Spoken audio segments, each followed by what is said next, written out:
This is based on a Pro Football Focus article ranking the top running back rooms in the NFL, not single players, the room as a whole. So they've got this categorized, Ron. They have it in tiers. Tier Okay. one is considered elite backfield, defined Mhm. as very good starter and good depth. There are four teams in the elite backfield tier. Can you guess what teams they are? So you got to go with elite running back rooms. You got to go elite running backs. So I'm going to start with the Tennessee Titans with King Henry. Um, I'm going to go with the Indianapolis Colts with Jonathan Taylor. I'm going to go Minnesota Vikings with Dalvin Cook. And that fourth one, that's a tough one. Number 4, if I go Jonathan, because I can't go Christian McCaffrey. Um, hmm.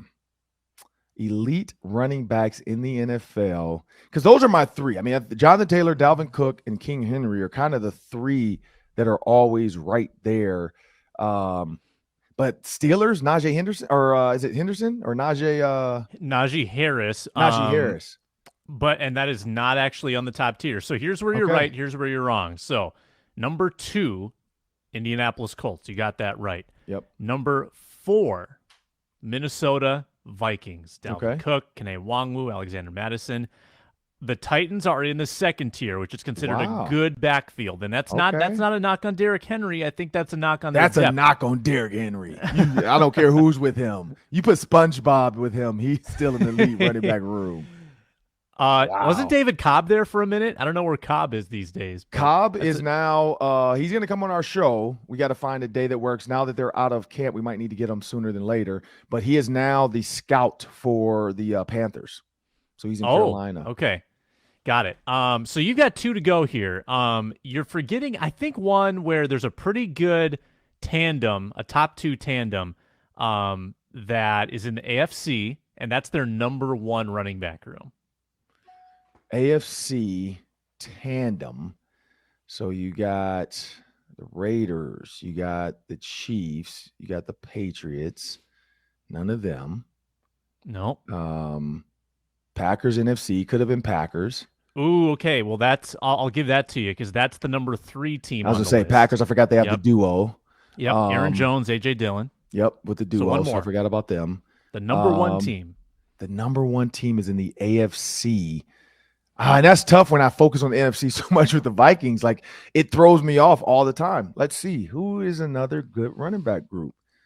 AFC Chargers. Who's a coach in the AFC that we're pretty familiar with, likes to run the football? Oh, I forgot about that. Nick Chubb with the Browns. Yeah. Yep. Okay. I give them that because they do run the ball a lot and they do have a tandem. So I'll give them that. It's the tandem that got them out there. Because I was like, Austin Eckler? Like, who is that? Who are they talking about? But yeah, I knew it was the Packers. I forgot about the Packers because they have AJ Dillon. Yep, and they added, that was their whole deal when they drafted a running back. Aaron Rodgers wasn't happy they didn't draft a receiver, and now you got the Browns with Kevin Stefanski, a la Zim. Now that would be funny if Zim ended up with the Browns as an advisor for their defense because their offense is pretty good. If Zim goes and advises the defense, that would be the matchup that everybody wants to see eventually is the Vikings versus the Browns. But yeah, so I can see I do like that top 5. I don't know why in my opinion, I would I do see the Browns up there. And that's tough. That is tough to remove one of those 5 for the Titans. But I would, though. I still would. I'm trying to think. So if you go Browns 1, you go Vikings in there, you go Packers. Colts were 2. Colts were 2. Man, I guess, you know what? And it is one of those, what have you done for me lately, though? He's been hurt.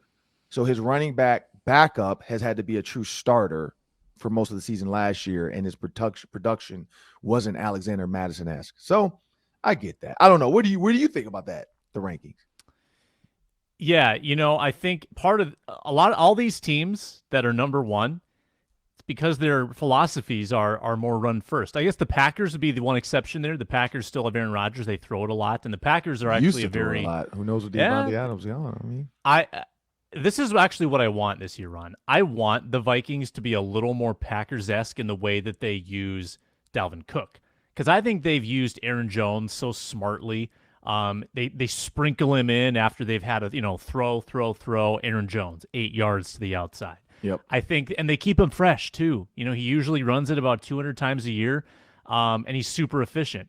I would like to see the Vikings have more of that Packers run pass balance where it is a pass first team, but Dalvin Cook is lurking and he's always a threat. And if you get soft defensively, he's going to hit you for 10 yards. I think, though, that these teams are certainly benefiting from a commitment to the run. In Cleveland's case, Indianapolis's case, certainly the Vikings' case. I mean, if you give a lot of different backs, if you give them opportunities, they're going to produce. They're going to produce. Yeah. There's so many different talented running backs in this league. And honestly, a lot of it is offensive line play and, play design and offensive scheme. That's why people are devaluing the running back, is because a lot of different guys can do it. Yeah, true. And I agree with that. I did forget about the whole Packers, Vikings. Like, I do like that take, because this is one thing about Dalvin Cook, and this is what to figure out this year. If they do that, is Dalvin Cook a volume back, or is he a strike like lightning back? Meaning every 5 to 6 seconds, lightning strikes in a thunderstorm. So is he that guy? Can he wait 5 to 6 to 7 plays almost sometimes? Because you've seen Aaron Rodgers drives. It's sometimes an 8 pass play drive, then an Aaron Jones outside toss or something like that once the defense is absolutely gassed from Aaron Rodgers going quick, no huddle, or just loose huddle calling plays. Peyton Manning was the same way with the Colts. I actually was blessed with an opportunity to be in that locker room for 2 years and listen to him in practice, listen to him in OTAs, watch him at training camp.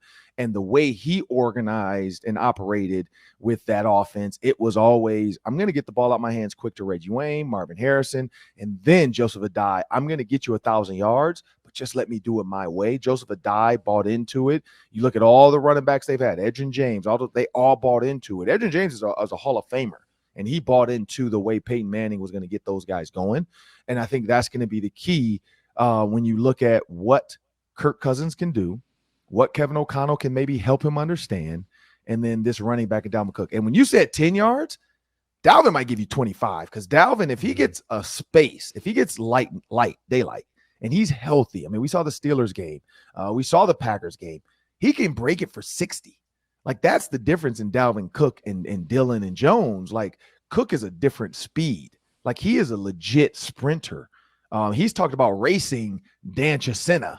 Like, he is a legit sprinter out of the blocks. And so that's the big difference. If Dalvin Cook is willing to accept this role and stay healthy, and I think that's the key, health, because Dalvin Cook's always been the knock. You give him the big money, is he going to stay healthy? And so maybe this is the way to stay healthy, man. Look, you're still going to make millions. You're still going to be a Pro Bowler. You're just going to back up on the carries, but still have the 110 yards a game, but maybe on less carries, maybe on 15 carries, maybe on 17 carries, because you're going to break these for 5, 6, 7, 8, 9, 10 yards. You're going to get more screens. You might be a 15 to 1,600, maybe a 2,000 all-purpose back now. I mean, who knows? Like, we don't know if he's Marshall Faulk. We won't know until we know. And that's what's exciting about this Vikings backfield.